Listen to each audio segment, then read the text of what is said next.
വേദപുസ്തകം നമുക്ക് തരുന്ന ഏറ്റവും വലിയൊരു സന്ദേശമാണ് യഹോവ ഭക്തനായിരിക്കും. ഇന്ന് അങ്ങനെ ഒരു സന്ദേശമാണ് നിങ്ങളോട് പറയാൻ കർത്താവിന്റെ പ്രാർത്ഥനാ മുറിയിൽ എനിക്ക് ബോധ്യം തന്നത്. സഭാപ്രസംഗിയുടെ പുസ്തകത്തിലെ ഒരു ചെറിയ വാക്യം, 7-ാം അധ്യായത്തിന്റെ 18-ാം വാക്യത്തിന്റെ ഒടുവിലത്തെ ഭാഗം,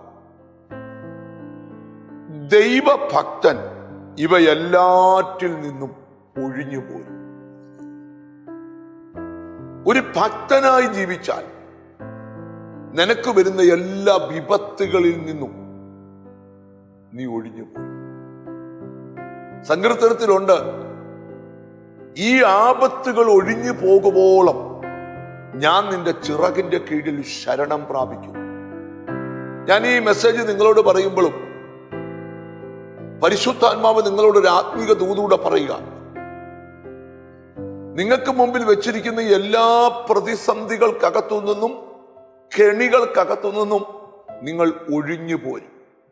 ഇന്നത്തെ സന്ദേശം, ദൈവഭക്തനായ നിനക്ക് വളരെ പെട്ടെന്നൊരു വിടുതലുണ്ട്. സ്തോത്രം. 100 ചോദ്യങ്ങൾ നിന്റെ മനസ്സിലുണ്ട്. എനിക്ക് ഇത്ര വലിയ കുരുക്കെന്താ വന്നേ? ഞാൻ ഇത്ര വലിയ ബന്ധനത്തിൽ എന്താ ആയിപ്പോയെ? ഞാൻ പരമാർത്ഥതയോടെ ദൈവത്തെ വിളിച്ചതാണല്ലോ, എന്നിട്ടും ആർക്കും അഴിക്കാൻ വയ്യാത്ത കുരുക്ക് എന്റെ ജീവിതത്തിൽ കുരുക്കിയിട്ടേക്കുവാന്നല്ലോ എന്ന് നീ ചിന്തിച്ചാൽ പരിശുദ്ധാത്മാവ് പറയാ, നീ പേടിക്കണ്ട, അവയെല്ലാറ്റിൽ നിന്നും സ്തോത്രം നീ ഒഴിഞ്ഞു പോരും. നിനക്ക് ഭവിക്കുമെന്ന് എല്ലാവരും പറഞ്ഞതൊന്നും നിനക്ക് ഭവിക്കത്തില്ല. കാരണം നീ ഒരു ദൈവഭക്തനാണെങ്കിൽ അവയെല്ലാറ്റിൽ നിന്നും, ആർക്കും അഴിക്കാൻ വയ്യാത്ത കുരുക്ക് ഒരു കാട്ടുവള്ളി വൃക്ഷത്തെ കയറി വരിഞ്ഞു മുറുക്കുന്നത് പോലെ നിന്റെ ചിന്താമണ്ഡലം, ഓർമ്മമണ്ഡലം, ബുദ്ധിമണ്ഡലം, വിദ്യാഭ്യാസ മേഖല, ബിസിനസ് മേഖല തൊട്ടതെല്ലാം കുരുങ്ങിപ്പോയി. ഈ കുരുക്ക് ആരഴിക്കുമെന്ന് ചോദിക്കുമ്പോ പരിശുദ്ധാത്മാവ് പറയുക, നീ ഭക്തി മുറുകെ പിടിച്ചു. യോബിന് എന്തോ ഒരു വലിയ കുരുക്കിലകപ്പെട്ടു. പക്ഷെ യോബിനെ കുറിച്ച് ബൈബിളിൽ എഴുതിയിരിക്കുന്ന ശ്രദ്ധിക്കണം, അവൻ ഭക്തി മുറുകെ പിടിച്ചു.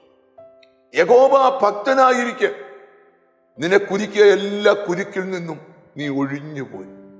ഇന്ന് രാവിലെ നിന്റെ തോളിൽ തൊട്ടുകൊണ്ട് ദൈവം പറയുക, വിഷമിക്കണ്ട, നീ അതിൽ നിന്ന് അത്ഭുതകരമായി പുറത്തു വരും.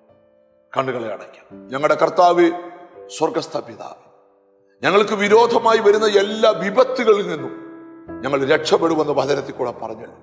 കർത്താവേ, ഇന്ന് പരിശുദ്ധാത്മാവ് ഞങ്ങളെ സഹായിക്കും.